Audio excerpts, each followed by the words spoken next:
మోకాళ్లలో గుజ్జును పెంచి నొప్పిని తగ్గించి సర్జరీని దూరం చేసే ఫ్రీడమ్ వాక్. నమస్తే, నేను విజయ్. సో ఇప్పుడు ఏపీలో కొత్త ప్రభుత్వం కొలువు తీరిపోతుంది. ఇప్పటికే చంద్రబాబు నాయుడుకి సంబంధించినటువంటి మంత్రి వర్గంలో ఎవరు ఉండబోతున్నారు, అలాగే బీజేపీ, టీడీపీ, జనసేన ఈ మూడు పార్టీలకు సంబంధించినటువంటి ఎన్డీఏ కూటమిలో ఎవరు క్యాబినెట్లో ఉండబోతున్నారు. సో ఒకసారి జిల్లాల వారీగా, ఉమ్మడి జిల్లాల వారీగా ఎవరెవరు ఉండబోతున్నారో మనతో పాటు విశ్లేషణ చేయడానికి సీనియర్ జర్నలిస్ట్ నాగరాజు గారు కూడా ఉన్నారు. నాగరాజు గారితో మాట్లాడుతున్నాం. నమస్తే నాగరాజు గారు. నమస్తే విజయ్. రైట్, ఒకసారి మనం జిల్లాల వారీగా చూద్దాం. ఎవరెవరికి అవకాశం దొక్కే ఛాన్స్ ఉందో కూడా ఒకసారి మనం స్క్రీన్ మీద చంద్రబాబు నాయుడు గారు ఒక జట్టు ప్రిపేర్ అయిపోయింది అంటున్నారు అందరూ కూడా. టీమ్ సిబిఎన్ అంటూ కూడా రెడీ అయిపోయింది. టీమ్ సిబిఎన్ రేపటి సాయంత్రంలో కూడా జట్టు వివరాలు తెలిసే అవకాశం కూడా ఉంది. ఇప్పుడు ఒకసారి అయితే మనం పరిశీలిద్దాం ఎవరెవరికి అవకాశం. జిల్లాల వారీగా చూద్దాం. జిల్లాల వారీగా ముందు శ్రీకాకుళం జిల్లా నుంచి చూద్దాం. ఉమ్మడి శ్రీకాకుళం జిల్లాలో నాగరాజు గారు, కోన రవికుమార్ గారు, అలాగే అచ్చెన్నాయుడు బీసీ సామాజిక వర్గానికి సంబంధించి టెక్కలి నియోజకవర్గం, అలాగే ఈయన రవికుమార్ గారు కళింగ సామాజిక వర్గం. సరే, వీరిద్దరితో పాటు ఇచ్చాపురం నుంచి కూడా గెలిచిన, మూడోసారి ఎమ్మెల్యేగా గెలిచిన బెందాల అశోక్ గారు కూడా బరిలో ఉన్నారు. ఇప్పుడు ప్రస్తుతం మనం అచ్చెన్నాయుడు గారి గురించి తీసుకుంటే, కింజరపు ఎర్రన్నాయుడు గారి సోదరుడు, ఆయన సోదరుడు గారిని రాజకీయాల్లోకి వచ్చారు. నాకు తెలిసి 4వ సారి నా ఎమ్మెల్యేగా ఇప్పుడు గెలిచారు. గత 2014లో గెలిచినప్పుడు కూడా కార్మిక శాఖ మంత్రిగా పనిచేసి ఉన్నారు.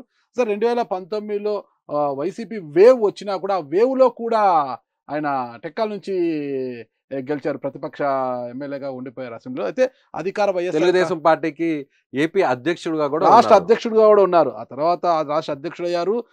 అధికార వైఎస్ఆర్ కాంగ్రెస్ పార్టీ 19 నుంచి 24 వరకు అధికారంలో ఉంటూ చాలా తిప్పలు పెట్టింది, ఆయన చాలా ఇబ్బందులకు గురి చేసింది, జైలు పాలకు గురి చేసింది. గోడలు దూకి మరీ బెడ్రూమ్లో ఉంటాయినా బెడ్రూమ్లోకి వెళ్ళి మరీ ఆయనను ఈఎస్ఐ స్కామ్ అంటూ ఆ స్కాము ఈ స్కామ్ అంటే ఏదో కేసులు పెట్టి కూడా ఆయనను జైలుకు పంపించి అన్ని రకాలుగా చాలా ఇబ్బందులు కూడా గురి చేసింది. అయినప్పటికీ కూడా ఎన్ని ఆరోపణలు చేసిన అధికార పార్టీ ఈసారి మళ్ళీ 2024 ఎన్నికల్లో అక్కడ మళ్ళా కూడా టెక్కల్ నుంచి మళ్ళీ గెలవడం జరిగింది 4వ సారి. ఖచ్చితంగా ఆయనకు మంత్రి పదవి అయితే ఇస్తారనేది తెలుస్తుంది. అయితే ఆయన హోంమంత్రిగా ఉండాలని అయితే కోరుకుంటున్నట్టుగా రామ్మోహన్ నాయుడు ఆల్రెడీ కోరారు. లోకేష్ గారు, చంద్రబాబు గారు ముందే కోరినటువంటి పరిస్థితి. కానీ రామ్మోహన్ నాయుడుకి ఆల్రెడీ కేంద్ర క్యాబినెట్ లో బెర్త్ కన్ఫర్మ్ అయిపోయింది. ఆల్రెడీ ఆయన ప్రమాణ స్వీకారం కూడా చేసేసారు. సో ఇప్పుడు అచ్చెన్నాయుడు గారికి ఇచ్చేటువంటి అవకాశం ఉంది ఖచ్చితంగా. అంటే రామ్మోహన్ నాయుడు గారి ఈక్వేషన్ వేరే. అంటే కింజరపు ఫ్యామిలీ అయినప్పటికీ కూడా 3వ సారి ఎంపీగా గెలవడము అది ఎర్రన్నాయుడు గారికి ఇచ్చే బహుమతి అనమాట. కానీ అచ్చెన్నాయుడు గారు రాష్ట్ర అధ్యక్షుడు కావచ్చు, పార్టీ కోసము ఎంతో కృషి చేసిన వ్యక్తి. పార్టీ ఎదుగుదలకు కావచ్చు, ఎన్ని కష్టాలు వచ్చినా, అంటే 2019-24 వరకు ఎన్ని కష్టాలు వచ్చినా, కష్టాలంటే ఎదురొడ్డి పార్టీకి ఒక బాహుబలిలా, ఆయన కట్అవుటే బాహుబలి కట్అవుట్ ఉంటుందా, ఒక బాహుబలిగా అండగా నిలబడి శ్రీకాకుళం జిల్లాలో పార్టీ ఈరోజు శ్రీకాకుళంలో క్లీన్ స్వీప్ చేయడంలో ఆయన కూడా ఒక పాత్ర పోషించారని చెప్పచ్చు. ఖచ్చితంగా అంటే కేంద్రంలో అన్న కొడుకు అంటే అబ్బాయికి కేంద్ర మంత్రి, రాష్ట్రంలో బాబాయి కూడా ఖచ్చితంగా సిబిఎన్ టీంలో ఉంటారు. అది శాఖ ఏది ఆయనైతే హోంమంత్రి ఆశిస్తున్నారట. మరి ఏ శాఖ ఇస్తారా ఆయనకు అనేది అయితే ఇప్పుడే చెప్పలేము. హోమ్ మినిస్టర్ అయితే పవన్ కళ్యాణ్కి ఇవ్వబోతున్నారు, ఆయన డిప్యూటీ సీఎం కూడా కాబోతున్నారు అంటూ కూడా ఒక వార్త కూడా హల్చల్. ఖచ్చితంగా ఎందుకంటే వర్గాల్లో కూడా దీన్ని అవును నిజమే ఉండొచ్చు అని కూడా. ఎందుకంటే గతంలో ఉమ్మడి ఆంధ్రప్రదేశ్ ఉన్నప్పుడు ఒక తరహా ఉన్నది. రాష్ట్రాలు రెండు తెలంగాణ, ఏపీ రాష్ట్ర విభజన అనంతరము విభజిత ఆంధ్రప్రదేశ్లో కావచ్చు, తెలంగాణలో కావచ్చు, హోంమంత్రులు అనేది డైరెక్ట్గా చెప్పచ్చు డమ్మీగా ఉండిపోయారు. అంటే 2014లో ఇక్కడ బీఆర్ఎస్ అధికారంలోకి వచ్చిన తర్వాత అప్పుడు నాయన నరసింహారెడ్డి గారు ఇక్కడ హోంమంత్రిగా చేశారు. ఆయన ఎంత మటుకు ఆయనకు పవర్ ఉంది హోంమంత్రిగా అందరికీ తెలుసు. ఆ తర్వాత 2018లో అధికారంలో వచ్చి మహమ్మద్ అలీ గారు ఇక్కడ హోంమంత్రి రాజశేఖర రెడ్డి గారి టైంలో కూడా కొంత పర్వాలేదు. అయితే 2019 అధికారంలోకి వచ్చిన తర్వాత జగన్మోహన్ రెడ్డి గారి క్యాబినెట్ లో మొదటి విడతగా సుచరిత గారికి హోంమంత్రిగా ఇచ్చారు. సరే, ఆమెకు ఎంతవరకు పవర్స్ ఉన్నాయి అంటే, హోంమంత్రి అంటే హోముకు మాత్రమే పరిమితం చేశారు, ఆమెని ఎక్కడ బయట ఆమెకు ఏం పవర్స్ లేకుండా చేశారన్నది అప్పుడు వచ్చిన విమర్శలు కూడా. ఆమె తర్వాత మంత్రివర్గ పునర్వ్యవస్థీకరణ తర్వాత తానేటి వనిత గారికి అవకాశం ఇచ్చారు. కొవ్వూరు నుంచి గెలిచిన తానేటి వనిత గారికి. సరే, తానేటి వనిత గారిని కూడా హోమ్ మినిస్టర్ అంటే హోముకు మాత్రమే పరిమితం చేసినట్లుగా కనిపించింది. ఎక్కడా కూడా ఆమెకున్న పవర్స్ ఏంటివి, హోమ్ మినిస్టర్ అంటే హోమ్ మినిస్టర్ అంటే ఆ గతంలో ఎల్మినేటి మాధవరెడ్డి గారు, మైసూరారెడ్డి గారు, దేవేంద్ర గౌడ్ గారు ఇట్లా చెప్పుకుంటూ పోతే చాలా తిరిగి అలాంటి హవా కొనసాగించేటువంటి పరిస్థితి ఇప్పుడు ఉంది. అందుకే గబ్బర్ సింగ్ కావాలని కోరుకుంటున్నారు జనసేన. గబ్బర్ సింగ్ అయితే ఇప్పుడు ఏపీలో గంజాయి ముఠాలు ఎక్కువైపోయాయి, గంజాయి రవాణా ఎక్కువైపోయింది. మొత్తం చెప్తే గంజాయి రాష్ట్రంగా మారిపోయింది ఏపీలో. దళితుల మీద దాడులు కావచ్చు, ఇవన్నీ కూడా మొత్తం లా అండ్ ఆర్డర్ అంతా కూడా మొత్తం కూడా డిస్టర్బ్ అయిపోయింది. శాంతి వీటన్నిటినీ కూడా చక్కబెట్టాలి అంటే అదే శాంతి భద్రతలకు ఎలాంటి విఘాతం లేకోకుండా కాపాడాలి అంటే గబ్బర్ సింగ్ లాంటి పవన్ కళ్యాణ్ హోంమంత్రి అయితే బాగుంటుందని జన సైనికులు కావచ్చు, ఆ సామాజిక వర్గ వారు కావచ్చు, రాష్ట్రంలో మెజార్టీ సభ్యులు కోరుకుంటున్నారు. హోంమంత్రిగా పవన్ కళ్యాణ్ గారు అవుతున్నారో లేదో మరి చూద్దాం నాగరాజు గారు. ఇక విశాఖపట్నం, ఉమ్మడి విశాఖపట్నం జిల్లా చూద్దాం ఒకసారి. ఉమ్మడి విశాఖపట్నం జిల్లాలో చూస్తే ఈసారి వెలగపూడి రామకృష్ణ వైజాగ్ వెస్ట్ నుంచి ఆయన గెలుపొందారు. ఆయన ఇప్పటికే వరుసగా 3 సార్లు గెలుపొందారు. అలాగే కొనతాల రామకృష్ణ జనసేన పార్టీ నుంచి అనకాపల్లికి సంబంధించినటువంటి నియోజకవర్గం నుంచి ఎమ్మెల్యేగా గెలుపొందారు. అలాగే అనిత పాయకరావుపేటకు సంబంధించినటువంటి నియోజకవర్గం నుంచి కీలకమైనటువంటి నాయకురాలు పార్టీలో కూడా, అలాగే మహిళా అధ్యక్షురాలు కూడా ఆమె పనిచేశారు. సో ఈ ముగ్గురులో ఎవరికి ఎంతవరకు అవకాశాలు ఉంటాయండి? రైట్. ఇక నాగరాజు గారు అంటే అనిత గారికే ఎక్కువ అవకాశాలు ఉంటాయి. వంగలపూడి అనిత గారు 2014లో పాయకరావుపేట నియోజకవర్గం ఎమ్మెల్యేగా గెలిచారు. ఆమె ఉపాధ్యాయురాలు, గతంలో మాజీ ఉపాధ్యాయురాలమ్మ. ఉద్యోగానికి రాజీనామా చేసి వచ్చారమ్మ. 2014లో గెలిచారు. గెలిచిన తర్వాత 2019లో ఆమెను కొవ్వూరు నియోజకవర్గానికి పంపించారు. అక్కడ ఓడిపోయిన తర్వాత తిరిగి అక్కడికే పంపించారు. మొన్నటి వరకు కూడా తెలుగు మహిళా అధ్యక్షురాలుగా కూడా ఏపీ రాష్ట్రంలో తెలుగు మహిళా అధ్యక్షురాలు కూడా పనిచేశారు. ఇకపోతే వెలగపూడి రామకృష్ణ గారు, ఆయన ఓటమెరగని ధీరుడు. అక్కడ విశాఖ వెస్ట్ నుంచి 3 సార్లు గెలిచారు. పార్టీకి బద్ధుడే ఎప్పుడు కూడా ఉంటారు. పార్టీ నిర్ణయమే శిరోధార్యంగా కూడా పనిచేస్తారు. ఆయనను కూడా పరిశీలిస్తున్నారు. ఇకపోతే కొనతాల రామకృష్ణ గారు, ఆయన జనసేన పార్టీ నుంచి గెలిచారు. మాజీ మంత్రివర్యులు, రాజకీయంగా సీనియర్, గతంలో వైఎస్ఆర్ కాంగ్రెస్ పార్టీలో పనిచేశారు. ఆ తర్వాత వైఎస్ఆర్ కాంగ్రెస్ పార్టీలో కూడా రాజశేఖర రెడ్డి గారికి వీర విధేయుడు. రాజశేఖర రెడ్డి గారి జట్టులో ఆయన కూడా ఒక ముఖ్యమైన నాయకుడు.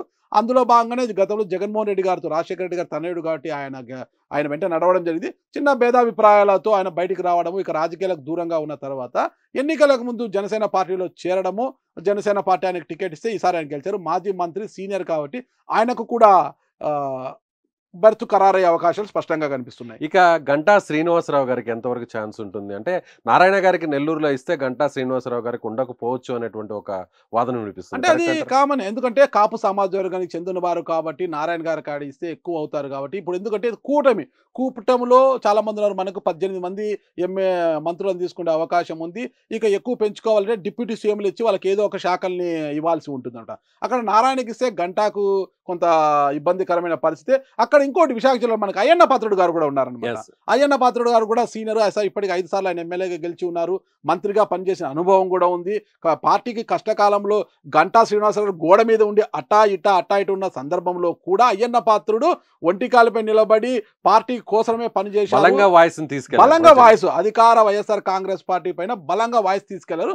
ఆ సమయంలో గంటా గారు అటు ఇటు జపాంగ్ చేశారు కాబట్టి ఆయనకి ఈసారి ఉండకపోవచ్చు. కానీ అయ్యన్న పాత్రుడికైతే ఇచ్చే అవకాశాలు స్పష్టంగా కనిపిస్తున్నాయి. రైట్. ఇక విజయనగరం జిల్లాకు వద్దాం. విజయనగరం జిల్లా విషయానికి వస్తే ముఖ్యంగా ఆ జిల్లాకు సంబంధించి కూడా క్లీన్ స్వీప్ చేసింది. గతంలో ఇదే విజయనగరం జిల్లాకు సంబంధించి వైసీపీ క్లీన్ స్వీప్ చేస్తే ఇప్పుడు ప్రస్తుతం విజయనగరం జిల్లాలో తెలుగుదేశం పార్టీ, బీజేపీ, జనసేన కూటమి క్లీన్ స్వీప్ చేసింది. ఇక్కడ మీరు మర్చిపోతున్నారు, శ్రీకాకుళం జిల్లాలో అచ్చెన్నాయుడు గురించి మాత్రమే మనం మాట్లాడుకున్నాం.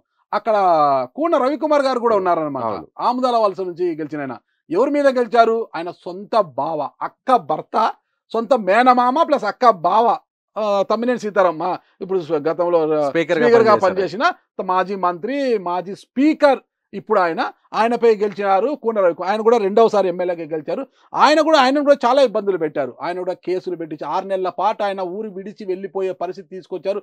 ఊరు విడిచి వెళ్ళిపోయి ఎక్కడో తలదాచుకొని మళ్ళీ ఎన్నికల సమయానికి వచ్చారు. అంటే పంతం నెగ్గించుకున్నారు. ఏదైతే తన బావ తనని ఇబ్బందులు పెట్టారో తన బావ పైన విజయం సాధించి కసి తీర్చుకోవడానికి ఆయన కూడా సిద్ధంగా ఉన్నారు. అంటే పార్టీ కష్టాల్లో ఉన్నప్పుడు కూడా పార్టీకి వెన్నుదన్నుగా నిలిచారు కూన రవికుమార్ గారు. ఆయన కూడా పరిశీలనలో ఉన్నారు. ఆయన కూడా అచ్చెన్నాయుడుతో పాటు ఆయన కూడా పరిశీలన. శ్రీకాకుళంలో ముఖ్యంగా అచ్చెన్నాయుడు గారికి అలాగే కూన రవికుమార్ గారికి ఎక్కువ అవకాశాలు ఉన్నాయి. కానీ బెందాలం అశోక్ గారు కూడా ఆశిస్తున్నారు. ఎందుకంటే ఇచ్చాపురం అనేది తెలుగుదేశం పార్టీ కంచుకోట. తెలుగుదేశం పార్టీ ఆవిర్భావం నుంచి నాకు తెలిసి 2004లో తప్ప అక్కడ ఇంతవరకు ఓటం అనేది లేదు తెలుగుదేశం పార్టీకి. అదే నియోజకవర్గం నుంచి బెందాలం అశోక్ 3వసారి గెలిచి ఉన్నారు కాబట్టి ఆయన కూడా కాళింగ సమాజ వర్గానికి చెందినవారు. ఆ జిల్లాలో కాళింగ సమాజ వర్గం ఎక్కువ ఉంది కాబట్టి ఆయన కూడా టికెట్ ఆశిస్తున్నారు. అది కూడా పరిశీలనలో ఉంది. రైట్. ఇక విజయనగరం జిల్లా ఒకసారి పరిశీలన చేద్దాం. ఉమ్మడి విజయనగరం జిల్లాలో వైసీపీ గతంలో క్లీన్ స్వీప్ చేస్తే ఈసారి కూటమి క్లీన్ స్వీప్ చేసింది. కళా వెంకట్రావు గారు, ఆయన బీసీ సామాజిక వర్గానికి సంబంధించి చీపురుపల్లి నియోజకవర్గంలో ఆయన ఎమ్మెల్యేగా గెలుపొందారు సీనియర్ నాయకులు. అలాగే గుమ్మడి సంధ్యారాయణ గారు ఎస్టీ సామాజిక వర్గానికి సంబంధించి సాలూరు నియోజకవర్గానికి సంబంధించినటువంటి ఎమ్మెల్యేగా ఆమె గెలుపొందారు. సో వీరిద్దరికి ఎంతవరకు అవకాశం ఉంది? కళా వెంకట్రావు గారు తూర్పు కాపు అనమాట. తూర్పు కాపు 4 సార్లు ఎమ్మెల్యేగా పనిచేసిన అనుభవము ఎన్టీ రామ్ గారు హయాం నుంచి కూడా ఆయన తెలుగుదేశం పార్టీ ఉన్నారు. గతంలో హోంమంత్రిగా చేసిన అనుభవం ఉంది. పవర్ మంత్రిగా, విద్యుత్ శాఖ మంత్రిగా పనిచేసిన అనుభవం ఉంది. రాష్ట్ర అధ్యక్షుడిగా కూడా తెలుగుదేశం పార్టీ రాష్ట్ర అధ్యక్షుడిగా పనిచేశారన్నమాట. ఆయన చాలా సీనియర్. ఆయనకు కాపు ఈక్వేషన్ లో ఖచ్చితంగా బెర్త్ ఖరారు అవుతుంది. అందులోనూ మంత్రి బొత్స సత్యనారాయణ మీద గెలిచారు. శ్రీకాకుళం జిల్లా నుంచి ఈసారి విజయనగరం. యాక్చువల్ గా శ్రీకాకుళం జిల్లా ఎచ్చర్ల నియోజకవర్గం ఆయనది సిట్టింగ్. అయితే ఎచ్చర్ల నుంచి ఆయన ఈసారి షిఫ్ట్ చేసి చివరి నిమిషంలో చీపురుపల్లిలో బొత్స సత్యనారాయణపై పోటీకి దింపారు. హేమాహేమిలు ఇద్దరు కూడా. ఆ హేమాహేమిల్లో కళా వెంకట్రావు బయటపడడం అనేది, అందులో బొత్స సత్యనారాయణ లాంటి నాయకుడి మీద గెలవడం కూడా ఆయన ప్లస్ పాయింట్ అయింది. అలాగే పార్టీ చెప్పినటువంటి నిర్ణయానికి కట్టుబడి ఆయన వేరే జిల్లాకు పోటీ చేశారు కాబట్టి అయినప్పటికీ ఆయనకు అవకాశాలు ఎక్కువ ఉన్నాయి. పార్టీ నిర్ణయమే శిరోధార్యంగా అక్కడికి వెళ్ళారు. ఇక మరి గుమ్మడి సంధ్యారాణి గారు, ఆమె ఒక ఎస్టీ సామాజిక వర్గానికి చెందిన వారు. రెండోసారి ఎమ్మెల్యే, ఒకసారి ఎమ్మెల్యేగా పనిచేశారు. చాలా సామాన్యమైన కుటుంబం. భర్త సాఫ్ట్వేర్ రంగంలో ఉన్నారు. ఆ సాఫ్ట్వేర్, ఈమెకు పెద్ద రాజకీయ నేపథ్యం లేకపోయినా చంద్రబాబు నాయుడు గారి యొక్క పరిపాలన, నాయకత్వ లక్షణాలకు ఆకర్షితురాలే టీడీపీలోకి వచ్చారు. ఇది రెండోసారి ఎమ్మెల్యే గెలిచారు. గతంలో మొన్నటి వరకు ఎమ్మెల్సీగా కూడా ఉన్నారు. భర్త సాఫ్ట్వేర్ రంగంలో ఉన్నారు. ఇకపోతే ఆమె ఎస్టీ కాబట్టి ట్రైబల్ వెల్ఫేర్ శాఖ అనేది ఎవరికొకరికి ఇవ్వాలి. ఖచ్చితంగా ఈమెను ట్రైబల్లో నుంచి గెలిచారు కాబట్టి ఆమెకు ట్రైబల్ వెల్ఫేర్ శాఖ అవకాశం ఉంది అనేది స్పష్టంగా అర్థమవుతుంది. రైట్. ఇక మనం కృష్ణా జిల్లా విషయానికి వస్తాం. ఉమ్మడి కృష్ణా జిల్లా ఇది కూడా ఆల్మోస్ట్ కృష్ణా జిల్లాను కూడా ఉమ్మడి ఏదైతే ఎన్డీఏ కూటమి క్లీన్ స్వీప్ చేసింది, ఈ కృష్ణా జిల్లా నుంచి ముఖ్యంగా చాలా మంది నాయకులు రేసులో ఉన్నారు. అందులో కొల్లు రవీంద్ర బీసీ సామాజిక వర్గానికి సంబంధించినటువంటి నాయకులు. మచిలీపట్నం నుంచి ఈయన గెలుపొందారు. అలాగే శ్రీరామ్ తాతయ్య, ఈయన వైశ్య సామాజిక వర్గానికి సంబంధించినటువంటి ఎమ్మెల్యే, జగ్గైపేట నియోజకవర్గం నుంచి గెలుపొందారు. అలాగే కొల్లు పార్థసారథి బీసీ సామాజిక వర్గం, యాదవ సామాజిక వర్గానికి సంబంధించినటువంటి ఎమ్మెల్యేగా ఉన్నారు. అలాగే కామినేని శ్రీనివాస్, ఈయన కమ్మ సామాజిక వర్గానికి సంబంధించినటువంటి ఎమ్మెల్యే. గతంలో కూడా ఈయన మంత్రిగా పనిచేశారు. ఇప్పుడు కైకలూరు నుంచి బీజేపీ అభ్యర్థిగా ఆయన గెలుపొందినటువంటి పరిస్థితి. సో ఈ నలుగురులో ఎవరికి అవకాశం ఉందంటారు? ఈ నలుగురులో ఒక విషయం మనం చర్చించి, ఇందులో నలుగురులో ముగ్గురికి గతంలో మంత్రిగా పనిచేసిన అనుభవం ఉంది. కొల్లు రవీంద్ర గారు 2014 నుంచి 19 వరకు బీసీ సంక్షేమ శాఖ మంత్రిగా పనిచేసిన అనుభవం ఉంది. 2019లో ఓడిపోయిన తర్వాత చాలా కేసులు ఎదుర్కొని, మర్డర్ కేసులు కావచ్చు, ఇలాంటి కేసులు ఎదుర్కొని చాలా కష్టపడ్డారు పార్టీలో. ఎన్ని కష్టాలు వచ్చినా తెలుగుదేశం పార్టీని వీడకుండా ఈసారి మళ్ళా గెలిచారు కాబట్టి బీసీ ఈక్వేషన్లో కొల్లు రవీంద్ర గారికి ఖచ్చితంగా అవకాశం ఉంది. ఇకపోతే శ్రీరామ్ తాతయ్య రెండవసారి 2014లో గెలిచారు శ్రీరామ్ తాతయ్య. తర్వాత 2019లో ఓడిపోయారు. ఈసారి మళ్ళా గెలిచి ఉన్నారు కాబట్టి ఆర్యవేశ సామాజిక వర్గానికి సంబంధించి ఎంతవరకు ఈక్వేషన్ సరిపోతాయి? భరత్ గారికి ఉన్నారు కాబట్టి అవకాశం ఉంది. లేదంటే బలమైన నాయకుడు టీజీ భరత్. మరి ఆ ఈక్వేషన్ చూడాలి. ఇకపోతే కొల్లు పార్థసారథి ఈయన వైసీపీ నుంచి రీసెంట్ గానే టీడీపీలోకి వచ్చారు ఆయన. సో అక్కడి నుంచి పెనమలూరు నుంచి పోటీ చేసి గెలుపొందినటువంటి. గతంలో కాంగ్రెస్ పార్టీ హయాంలో అయిన మంత్రిగా పనిచేసిన అనుభవం కూడా ఉంది. 2014లో ఓడిపోయారు. 2019లో గెలిచినా కూడా మంత్రి పదవి ఆశించారు వైఎస్ఆర్ కాంగ్రెస్ పార్టీలో. అయితే మంత్రి పదవి అయితే దక్కలేదు. చివరికి ఆయన కొంత అసహనము చెంది పార్టీ మారాల్సి వచ్చింది. నూజివీడు అనుకుంటా, కృష్ణా జిల్లా నూజివీడు పోటీ చేసి ఈసారి గెలిచారు. ఒక యాదవ సామాజిక వర్గానికి చెందిన నాయకుడు, సీనియరు, చాలా సౌమ్యుడు అని కూడా అంటుంటారనమాట. అందులో మంత్రిగా పనిచేసిన అనుభవం కూడా ఉంది కాబట్టి ఈసారి ఆయనను అదృష్టం వరించే అవకాశం ఉంది. గతంలో అంటే 2019లో జగన్మోహన్ రెడ్డి గారు తనకు మంత్రి పదవి ఇస్తారని ఆయన ఎంత ఆశించినా కూడా పునర్వ్యవస్థీకరణలోనైనా అవకాశం దక్కుతుందేమని చూశారు. కానీ ఆయన స్థానంలో అనిల్ కుమార్ యాదవ్ తీసుకున్నారు. మొదటిసారి జరిగినటువంటి మంత్రివర్గ కూర్పులో పార్థసారథి కంటే కూడా అనిల్ కుమార్ వైపే ఒగ్గు చూపడంతో ఆయన అప్పుడే అసంతృప్తి చెందారు. ఆ తర్వాత రెండోసారి అవకాశం ఇస్తారనుకున్నప్పుడు కూడా రెండోసారి ఆయన ప్లేస్ లో కారుమూరు నాగేశ్వరరావు, అంటే తణుకు నుంచి గెలిచిన కారుమూరు నాగేశ్వరరావు గారికి అవకాశం తగ్గింది. కామినేని శ్రీనివాస్ గురించి ఎంతవరకు అవకాశం? కైకలూరు నియోజకవర్గం నుంచి రెండవసారి గెలిచారు కామినేని శ్రీనివాస్ గారు. గతంలో టీడీపీలో పనిచేసిన ఆయన 2014 ఎన్నికల సమయంలో బీజేపీలోకి వెళ్ళిపోవడం, అక్కడ నుంచి బీజేపీ టికెట్తో కైకలూరు నుంచి గెలిచారు. ఆ తర్వాత టీడీపీ పొత్తుల్లో భాగంగా ఆయన వైద్య ఆరోగ్య శాఖ మంత్రిగా కూడా పనిచేసిన అనుభవం ఉంది. ఇక దగ్గుపాటి వెంకటేష్ కూడా ఆయన సమీప బంధువిన, దగ్గుపాటి వెంకటేష్ గారికి సమీప బంధువు. దగ్గుపాటి వెంకటేష్ వాళ్ళ వైఫ్ ఉన్నారు కదా, వాళ్ళ వైఫ్ ఉషమ్మ, అంటే మదనపల్లిలో ఉంటారు. ఆమెకు అంటే దగ్గుపాటి వెంకటేష్ వైఫ్కు స్వయాన మేనమామైన అంత దగ్గర బంధుత్వం కూడా ఉంది. ఇక 2019లో ఈయన ఓడిపోవడం జరిగింది. ఆ తర్వాత 2024లో మళ్ళీ గెలిచారు కాబట్టి సీనియర్ కావడము, బీజేపీ పార్టీలో ఒక మొక్కవోని దీక్షతో పనిచేస్తూ ముందుకు పోతున్నారనమాట. ఇక్కడ పార్టీ మారాలనే ఆలోచన కూడా లేదు.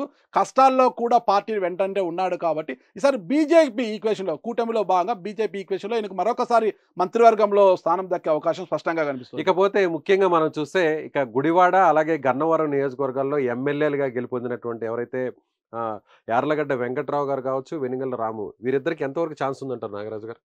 అంటే ఇక్కడ వంశీ గారి మీద, కొడాల నాని మీద గెలిచారు కాబట్టి ఏమైనా ఛాన్స్ ఉంటుందా వాళ్ళకి? ఇద్దరు కూడా ఈయనేమో బూతు మంత్రి అంటారు, ఆయన బూతుల కాలేజ్ నుంచి చదువుకొని వచ్చారంటారు ఆయన కూడా. అంటే వల్లభనేని వంశీ కూడా టీడీపీలో అంటే చంద్రబాబు నాయుడు కావచ్చు, లోకేష్ కావచ్చు, ముఖ్యంగా భువనేశ్వర్ గారిని ఎలా తూలనాడారు ఏంటి అనేది తెలుసు అందరికీ కూడా. అయితే ఆయన నోటికి తాళం వేసినట్టయింది ఈరోజు. ఆడ యార్లగడ్డ వెంకటరావు గారు గెలవడంతో నోటికి తాళం పడ్డట్టయింది.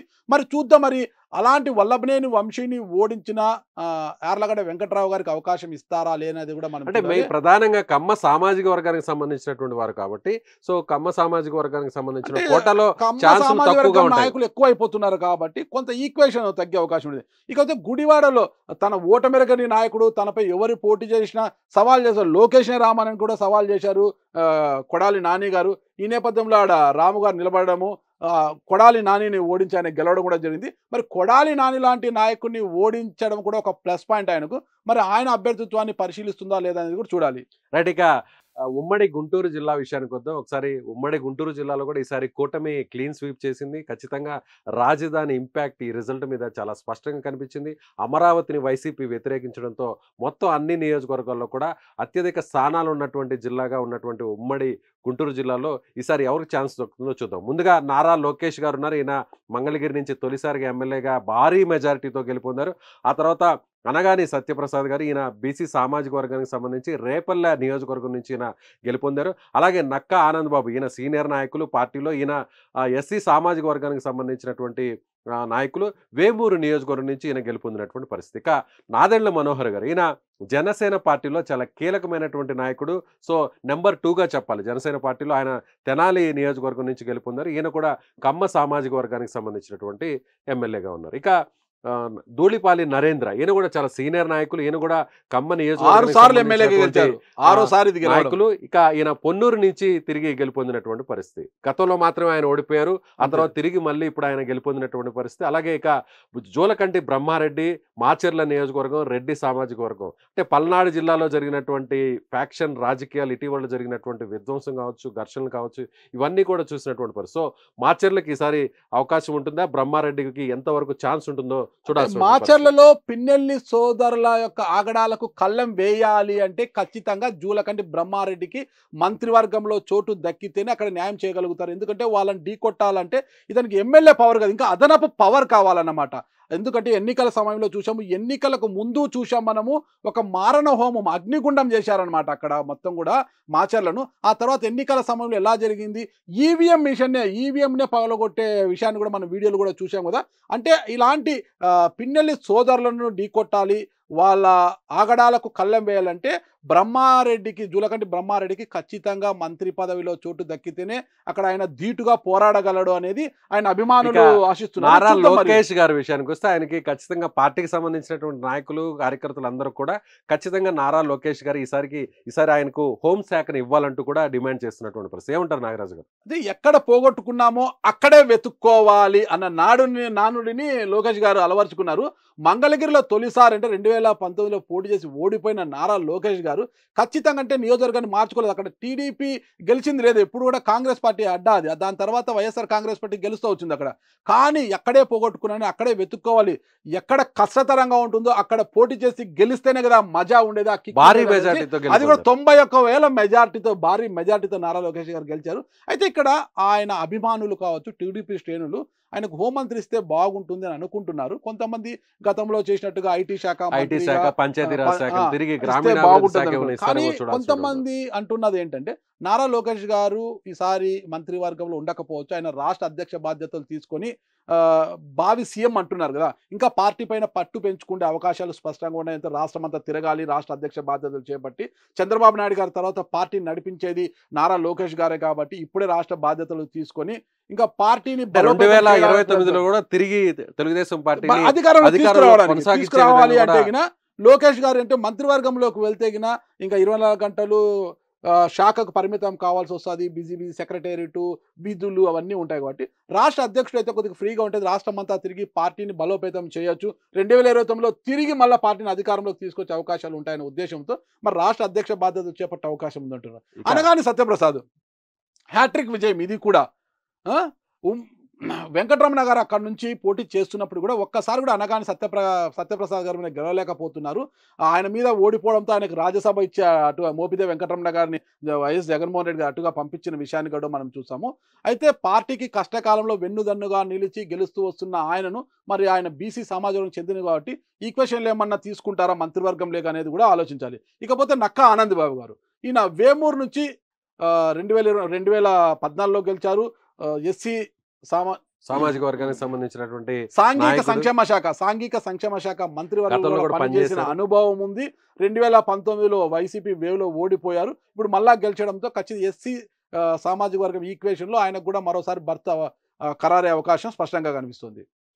ఇక మిగిలినటువంటి నాయకుడు నాదెళ్ల మనోహర్, మాజీ ముఖ్యమంత్రి నాదెళ్ల భాస్కర్ రావు గారి కుమారుడు నాదెళ్ల మనోహర్ గారు మాజీ స్పీకర్, ఉమ్మడి రాష్ట్ర మాజీ అసెంబ్లీ స్పీకర్ కూడా ఆయన 2009లో గెలిచి స్పీకర్గా పనిచేశారనమాట. అప్పుడు తర్వాత 2009 తర్వాత రాష్ట్ర విభజన తర్వాత పోటీ చేయలేదు. 2019లో పోటీ చేసినప్పటికీ తెనాలిలో స్వల్ప తేడాతో ఓడిపోవడం జరిగింది. ఈసారి అంటే జనసేన పార్టీలో పవన్ కళ్యాణ్ గారి తర్వాత 2వ స్థానంలో ఉన్నది నాదెళ్ల మనోహర్ గారు.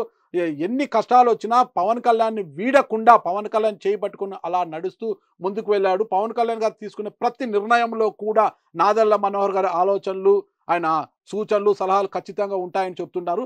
అలాంటి నాయకుడు కాబట్టి 2వ స్థానంలో ఉన్నారు కాబట్టి ఒక కీలకమైన శాఖ నాదెళ్ల మనోహర్ గారు. అంటే ఇంగ్లీషు, తెలుగు, హిందీ ఇవన్నీ కూడా చాలా అనర్గళంగా మాట్లాడగలరు. ఆయన మంచి సబ్జెక్టు నాయకుడు, ఒక కీలక శాఖ అప్పగించే అవకాశం ఉంది. ఇకపోతే ధూళిపాల నరేంద్ర గారు కమ్మ సామాజిక సంఘం డైరీ అధినేత కూడా ఆయన. పొన్నూరు నుంచి 5 సార్లు గెలిచిన తర్వాత 2019లో వైసీపీ వేవ్లో ఓడిపోయారు. కానీ వైసీపీ అక్కడ గెలవడంతో కిలా రోషయ్య గారు గెలవడంతో పొన్నూరులో ధూళిపాల నరేంద్ర గారిని చాలా ఇబ్బందులకు గురి చేశారు. సంఘం డైరీలో స్కాములు అంటూ అవంటి ఇవంటూ ఆయన చైర్మన్ పదవి నుంచి దించేయడము, అక్కడ ఎలక్షన్స్ ఏకపక్షంగా నిర్వహించినప్పటికీ కూడా సంఘం డైరీ మళ్ళా కూడా ధూళిపాల వర్గం వైపు నిలబడ్డం ఇవన్నీ చూసామన్నమాట. కష్టకాలంలో కూడా పార్టీని వీడకుండా అలాగే ఉండి ఈసారి మళ్ళా ఒక సముద్రపు అలా ఎంత వేగంగా బయటకు వచ్చి అంతే వేగంగా ఎన్నికపోతుందో అలా ఒకసారి పడి మళ్ళీ అదే విధంగా బౌన్స్ బ్యాక్ అయ్యారైనా ఈసారి మంత్రి కావాలన్నది ఆయన ఆకాంక్ష. అయితే ఆయనకున్న మైనస్ కమ్మ సామాజిక వర్గానికి చెందిన కాబట్టి కమ్మ సామాజిక వర్గానికి అవకాశం ఉండకపోవచ్చు, మరి చూడాలి. కానీ ఆయన ఆకాంక్ష ఈసారైనా నెరవేరుతుందా లేదా అనేది కూడా వేచి చూడాలి. తిరుపతి జిల్లా అంటే ఉమ్మడి చిత్తూరు జిల్లా ఒకసారి చూద్దాం మనం. సో నల్లారి కిషోర్ కుమార్ రెడ్డి గారు, ఈయన పీలేరు నియోజకవర్గానికి సంబంధించినటువంటి ఎమ్మెల్యేగా ఉన్నారు. అలాగే షాజహాన్ బాషా, ఈయన మదనపల్లి నియోజకవర్గానికి సంబంధించినటువంటి ఎమ్మెల్యేగా టీడీపీ నుంచి గెలుపొందారు. అలాగే సత్యవేడు ఆదిమూలం సంబంధించి అంటే సత్యవేడు నియోజకవర్గానికి సంబంధించినటువంటి ఎమ్మెల్యేగా ఆదిమూలం గెలిచారు. అలాగే అమర్నాథ్ రెడ్డి గారు, ఈయన పలమనేరు నియోజకవర్గానికి సంబంధించినటువంటి ఎమ్మెల్యేగా ఉన్నారు. సో ఇక్కడ ఇద్దరు, ఒక ఎస్సీ సంబంధించినటువంటి సామాజిక వర్గానికి సంబంధించిన ఎమ్మెల్యే ఉన్నారు, మరొకరు మైనార్టీ సామాజిక వర్గం, ఇద్దరు రెడ్డి సామాజిక వర్గం. ఎంతవరకు ఛాన్స్ ఉంది నాగరాజు? ఇక నల్లారి కిషోర్ కుమార్ రెడ్డి గారు పీలేరు నుంచి తొలిసారిగా గెలిచారు. పిఎల్ఆర్ గారి యొక్క ఆధిపత్యానికి ఆయన గండి కొట్టి మరీ ఎన్నికల్లో ఆయన గెలిచారు. మాజీ ముఖ్యమంత్రి నల్లారి కిరణ్ కుమార్ రెడ్డి గారి సోదరుడు, మాజీ ఎమ్మెల్యే నల్లారి అమర్నాథ్ రెడ్డి గారి యొక్క రెండవ కుమారుడు ఈయనకు రాజకీయ కుటుంబం నుంచి వచ్చిన కుటుంబం అయితే తొలిసారి గెలిచారు. రెడ్డి సామాజిక వర్గం కావచ్చు. అందులో పిఎల్ఆర్ అంటే పెద్దిరెడ్డి కుటుంబానికి ఉన్న ఆధిపత్యాన్ని గండి కొట్టారు కాబట్టి ఆ ఈక్వేషన్ ఎప్పుడు కూడా చంద్రబాబు నాయుడు గారిని పెద్దిరెడ్డి రామచంద్రారెడ్డి గారు ఎలా తూలనాడుతుంటారో తెలుసు కదా. కుప్పం నుంచి ఎలా గెలుస్తాడని చాలాసార్లు ఛాలెంజ్ చేశారు. అలాంటి పెద్దిరెడ్డి యొక్క ఆధిపత్యాన్ని చెక్ పెట్టాడు కాబట్టి కిషోర్ కుమార్ రెడ్డికి ఏమైనా అవకాశం ఉంటుందా అనేది కూడా అందరూ ఆలోచిస్తున్నారు. ఇవి షాజహాన్ బాషా 2014లోనే కాంగ్రెస్ పార్టీ ఆయనకి టికెట్ ఇచ్చిన రాష్ట్ర ఇన్ఛార్జ్, రాష్ట్ర పరిశీలకుల యొక్క సంతకం బీఫామ్లో లేదనే ఉద్దేశంతో ఆయన నామినేషన్ రద్దయింది. ఆ తర్వాత 2009లో ఆయనకు టికెట్ వచ్చింది. 2009లో ఆయన ఎమ్మెల్యేగా మదనపల్లి ఎమ్మెల్యేగా గెలిచారు. 2014లోను 2019 కాంగ్రెస్ పార్టీ నుంచి పోటీ చేసి ఓడిపోయారు. ఆయన ఒకసారి ఎమ్మెల్యేగా ఒకసారి ఎంపీగా పోటీ చేసి ఓడిపోయారు. అయితే 2024లో ఇది కూడా అక్కడ పిఎల్ఆర్ అంటే పెద్దిరెడ్డి కుటుంబం యొక్క ఆధిపత్యం ఉన్న ప్రాంతం నియోజకవర్గం అనేది. వైఎస్ఆర్సీపీ ఆవిర్భావం తర్వాత అక్కడ టీడీపీ బోని కొట్టలేదు. ఈసారి ఆయన ఎన్నికలకు ముందు కాంగ్రెస్ పార్టీ నుంచి టీడీపీలోకి వెళ్ళి టికెట్ తెచ్చుకొని గెలిచారు. అయితే మంత్రిగా ఈసారి మైనారిటీ తనకు కోటాలో అవకాశం ఎంతవరకు? కావాలని మైనార్టీ అంటే నంద్యాలలో అక్కడ ఫరూక్ గారికి ఎన్ఎండి ఫరూక్ గారు ఉన్నారు. అంటే ఎన్ఎండి ఫరూక్ గారు ఉన్న కర్నూలు సీనియర్ నాయకులు. ఈక్వేషన్స్ వేరే ఉన్నాయి కాబట్టి అక్కడ ఎన్ఎండి ఫరూక్ తప్పించి ఇక్కడ షాజాన్ బాషాకి ఇస్తారు. ఎందుకంటే షాజాన్ బాషా చాలా తెలివిపరుడు. ఇప్పటికే మంత్రిగా బెర్త్ ఖరారు చేసుకోవడం కోసం ఇప్పటికీ తన లాబింగ్ అంతా కూడా నాయకులు సీనియర్ నాయకులందరూ ప్రదక్షిణాలు చేస్తున్నారు. మైనారిటీ నాయకులందరినీ కూడా ఏకం చేస్తున్నట్టుగా తెలిసింది. ఖచ్చితంగా ఆయనకు ఈ సందర్భంగా మంత్రి పదవిలో చోటు దక్కనుంది మైనారిటీ ఈక్వేషన్లో అంటున్నారు. ఇకపోతే ఆదిమూలము 2019లో గెలిచినది అక్కడ సత్యవేడ్ నుంచి, 2024 టీడీపీ నుంచి. అంటే వైఎస్ఆర్ కాంగ్రెస్ పార్టీ గతంలో వెళ్తారు. ఎన్నికల ముందు ఆదిమూలంని అక్కడి నుంచి తప్పించి ఆయన పైన విమర్శలు ఉన్నాయనేసి పార్టీ ఆరోపిస్తూ ఆయన తీసుకెళ్లి చిత్తూరు ఎంపీగా పోటీ చేస్తే చిత్తూరు ఎంపీగా బరిలోకి దిగడానికి ఆయన ఇష్టపడలేదు. తిరిగి అదే సమయంలో చివరి నిమిషంలో టీడీపీలోకి వెళ్ళడం, టికెట్ తెచ్చుకోవడంతో ఆదిమూలం గారు తిరిగి అక్కడి నుంచి వైఎస్ఆర్ కాంగ్రెస్ పార్టీ నువ్వు గెలవు, సత్యవేడులో నీకు అవకాశాలే లేవు, నువ్వు చిత్తూరుకి ఎంపీగా పోతే నాకు అవసరం, అక్కడే నేను గెలుస్తానని చెప్పి పంతం బట్టి మరి టీడీపీలోకి వెళ్ళి అక్కడ గెలిచారంట. ఇది వైఎస్ఆర్సీపీ యొక్క మైనస్ అనమాట ఇక్కడ. మరి ఆదిమూలం గారికి కూడా ఎస్సీ సామాజిక వర్గానికి చెందిన వారు కాబట్టి ఆయనకు కూడా మంత్రిగా కావాలని ఒక ఆశ అయితే ఉంది. మరి ఏ మేరకు నెరవేరుతుందో చూడాలి. ఇక అమర్నాథ్ రెడ్డి గారు గతంలో వైఎస్ఆర్ కాంగ్రెస్ పార్టీ నుంచి కూడా మంత్రిగా ఎమ్మెల్యేగా గెలిచి అక్కడ నుంచి టీడీపీలోకి రావడం జరిగింది. టీడీపీలోకి వచ్చిన తర్వాత మా కార్మిక శాఖ మంత్రిగా కూడా పనిచేసిన అనుభవం ఉంది. 2019లో ఓడిపోయారు. ఈసారి తిరిగి గెలిచారు కాబట్టి రెడ్డి సామాజిక వర్గంలో ఆయనకు కొంత సంకేతాలు ఉన్నాయి. అమర్నాథ్ రెడ్డి గారిని క్యాబినెట్లోకి తీసుకుంటారు, గతంలో మంత్రిగా పనిచేసిన అనుభవం ఉంది కాబట్టి ఖచ్చితంగా తీసుకునే అవకాశం ఉంది అంటున్నారు. సో లోకేష్ గారి యువగలం అంతా కూడా ముఖ్యంగా కీలక భూమిక ముఖ్య భూమికి పోషించారు, భుజాలకు ఎత్తుకొని చేశారు. ఉమ్మడి అనంతపురం జిల్లా విషయానికి వద్దాం. ఉమ్మడి అనంతపురం జిల్లాలో బీజేపీకి సంబంధించినటువంటి ఎమ్మెల్యేగా ఉన్నటువంటి సత్యకుమార్, ఈయన యాదవ సామాజిక వర్గం, బీసీ సామాజిక వర్గానికి సంబంధించినటువంటి నాయకులు. ధర్మవరం నుంచి ఈయన తొలిసారి గెలుపొందారు. అలాగే పార్టీకి సంబంధించి టీడీపీకి సంబంధించినటువంటి సీనియర్ నాయకులు పయ్యావుల కేశవ్, ఈయన కమ్మ సామాజిక వర్గానికి సంబంధించినటువంటి నాయకులు. ఈయన ఉరవకొండ నుంచి తిరిగి గెలుపొందారు. అలాగే పరిటాల సునీత, ఈమె రాప్తాడు నియోజకవర్గం నుంచి ఎమ్మెల్యేగా గెలుపొందారు. గతంలో కూడా ఈమె 2014లో మంత్రిగా పనిచేసినటువంటి నాయకురాలు. అలాగే కురబ సబితమ్మ, ఈమె పెనుకొండ నియోజకవర్గానికి సంబంధించినటువంటి ఎమ్మెల్యే. వీరిలో నలుగురిలో ఖచ్చితంగా బీజేపీకి సంబంధించినటువంటి ఎమ్మెల్యే సత్యకుమార్కి అవకాశం ఉందంటారా నాగరాజు గారు? కూటమిలో భాగంగా బీజేపీలో ఎంతమంది మంత్రి పదవులు ఇస్తారో తెలియదు కానీ కామినేని శ్రీనివాసతో పాటు ఆ జట్టులో ఖచ్చితంగా సత్యకుమార్ యాదవ్ ఉంటారనేది స్పష్టంగా తెలుస్తుంది. ఎందుకంటే సత్యకుమార్ యాదవ్ బీజేపీలో చాలా కీలకమైన వ్యక్తి. కేంద్రంలో ఆయనకున్న పరిచయాలు అంతా ఇంత కాదు. నేరుగా అమిత్ షా ప్రచారానికి వచ్చినప్పుడు సత్యకుమార్ మేరా దోస్ అంటే నా స్నేహితుడు సత్యకుమార్ని గెలిపించండి, సత్యకుమార్ని మొత్తం తన స్నేహితుడిగా భావించిన వ్యక్తి. అంటే కేంద్రంలో చాలా ముఖ్య భూమికి పోషించే అమిత్ షా లాంటి వ్యక్తి ధర్మవరంకి వచ్చి సత్యకుమార్ నా స్నేహితుని గెలిపించండి అని అన్నాడు, అని సంబోధించాడు అంటే గిన ఆయన శక్తి ఏ మేరకు ఉంది. దానికి తోడు సత్యకుమారు బీసీ సామాజిక వర్గానికి చెందినది, యాదవ సామాజిక వర్గము. ఆయన కడప జిల్లా ప్రొద్దుటూరుకు చెందినవాడు.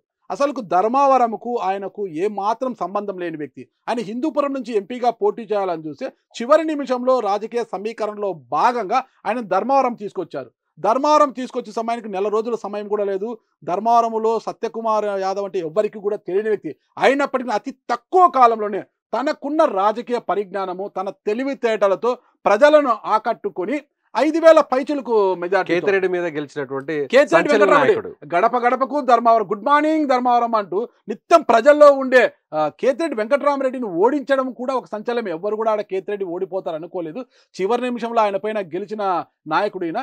బీజేపీలో మంచి సంబంధాలు ఉండడం, కేంద్ర స్థాయిలో అనేక రాష్ట్రాల్లో ఇన్ఛార్జ్ గా ఉండి పార్టీని అధికారంలో తీసుకొచ్చినటువంటి బీజేపీ టీడీపీ మధ్య పొత్తుల్లో విషయాల్లో కూడా కీలక భూమిక పోషించాడు. ఈ ఈక్వేషన్ లో యాదవ్ సమాజం చెందిన వారు కావడం కూడా బీజేపీతో కూటమిలో చాలా అవసరం ఉంటాయి కాబట్టి సత్యకుమార్ యాదవ్ని ఖచ్చితంగా జట్టులోకి తీసుకునే అవకాశం ఉన్నాయి. ఇక పయ్యావుల కేశవ్ 4వసారి ఎమ్మెల్యే గెలితే ఉరవకొండ నుంచి. అంటే ఉరవకొండలో ఎప్పుడు ఏ నాయకుడు గెలిచినా 1500, 2000 మెజార్టీ కన్నా ఎక్కువ దాటదు. అలాంటి పరిస్థితి ఉరవకొండలో ఒకసారి గెలిచి ఇంకోసారి రెండవసారి గెలిచి మళ్ళీ రికార్డు సృష్టించారు ఆయన. ఒకటి ఇది ఉందంట, ఉరవకొండలో ఎవరైతే గెలుస్తారో ఆ వారి పార్టీ అధికారంలో అధికారం ఉండరు. లేదు, ఆ పార్టీ కానీ అధికారం అది లేదు, మారింది అప్పుడు ఇప్పుడు, ఆ ఉంది అది. సెంటిమెంట్ ఆ మార్చారు ఇప్పుడు. సెంటిమెంట్ ని మార్చి ఒక రికార్డు సృష్టించారు. గతంలో 2014లో తెలుగుదేశం పార్టీ అధికారంలోకి ఆయన వచ్చినప్పుడు ఓడిపోయారు. ఆయన ఓడిపోయారు. ఎమ్మెల్సీగా ఇచ్చి ఆయన మంత్రివర్గంలోకి తీసుకుంటారని ఆశించారు. బట్ అయితే అక్కడ అదే సమాజ వర్గానికి చెందిన పరిటాల సునీతమ్మ, పెద్ద బ్యాక్గ్రౌండ్ ఉన్న ఫ్యామిలీ, పరిటాల రవి గారి మాజీ సతీమణి. మంత్రి, స్వర్గీయ పరిటాల రవీంద్ర గారి సతీమణి కావడంతో ఒక కుటుంబాన్ని కోల్పోయింది, భర్తను కోల్పోయింది, కుటుంబాన్ని కోల్పోయింది. కాబట్టి ఖచ్చితంగా ఆమెకు న్యాయం చేయాలనే ఉద్దేశంతో చంద్రబాబు నాయుడు గారు తనకు శ్రీ సంక్షేమ శాఖ మంత్రిగా బాధ్యతలు అలాగే ఇవ్వడం పౌర జరిగింది. సరఫరాలను కూడా ఆమె తర్వాత మార్పుల్లో చేర్పుల్లో భాగంగా పౌర సరఫరాల శాఖ మంత్రిగా కూడా ఆమె పనిచేసి సో ఉన్నారు. వీరిద్దరిలో ఒకరికి మాత్రమే ఛాన్స్ ఉంటుందంటారా? ఖచ్చితంగా ఒకరికే. ఇక్కడ పయ్యావుల కేశవ్ గారికి వస్తే సునీతమ్మ గారికి ఇస్తారా లేదా, సునీతమ్మ గారికి ఇస్తే పయ్యావుల కేశవ్ గారికి ఇస్తారా, ఒకే ఇద్దరు సామాజిక ఒకే వర్గం. సామాజిక వర్గం కావచ్చు. ఆడ డి అంటే డి అనేటట్లు ఉంది. మరి అధిష్టానం ఎవరి వైపు మొగ్గు చూపుతుందో చూడాలి. ఇక ఇకపోతే సబితమ్మ. పెనుకొండ నుంచి కురబ సబితమ్మ, ఈయన తండ్రి రామచంద్రారెడ్డి గారు మాజీ మంత్రి. అంటే ఎన్టీఆర్ హయాములో ఎక్కువ శాఖలు అతని మంత్రిత్వ శాఖలు ఎక్కువ శాఖలు నిర్వహించింది కూడా ఆయనే. ఆయన ఎంపీగా పనిచేసిన అనుభవం ఉంది వాళ్ళ నాన్నగారికి. మాజీ మంత్రి, మాజీ ఎంపీ కూడా. ఆ తండ్రికి తగ్గ తనయురాలుగా రాజకీయాల్లో రాణిసి ఎన్నికల్లో గట్టి పోటీనిచ్చి అధికార వైఎస్ఆర్ కాంగ్రెస్ పార్టీ కప్పులో ఈమె కూడా ఇప్పుడు గెలిచింది. అయితే కురబ సామాజిక అనంతపురం జిల్లాలో చాలా ఎక్కువగా ఉండడం కూడా ఈమెకు కలిసి వచ్చే అవకాశము. ప్రతిసారి కూడా ఏ పార్టీ అధికారంలోకి వచ్చినా అనంతపురం జిల్లా నుంచి కురబ సామాజిక వర్గానికి చెందిన వారు ఖచ్చితంగా మంత్రిగా ఉంటారన్నమాట. అయితే ఆ ఈక్వేషన్లో ఈసారి కురబ సవితమ్మకు మంత్రి అవకాశం వచ్చే అవకాశం, ఆమె కూడా ఆ స్థాయిలోనే ప్రయత్నాలు చేస్తుంది. మరి అధినాయకుడు ఏ నిర్ణయం తీసుకుంటాడో చూడాలి. ఇక మనం వేరే జిల్లా చూద్దాం. మనం ఉమ్మడి కడప జిల్లా చూద్దాం. వైఎస్ జగన్ సొంత జిల్లాగా మనం ఉన్నటువంటి కడప జిల్లాలో ఈసారి మెజారిటీ సీట్లను అక్కడ తెలుగుదేశం పార్టీ అలాగే కూటమి గెలుపొందినటువంటి పరిస్థితి. ఇక రెడ్డప్ప గారి మాధవిరెడ్డి గారు, ఈమె కడప నియోజకవర్గానికి సంబంధించినటువంటి ఎమ్మెల్యే.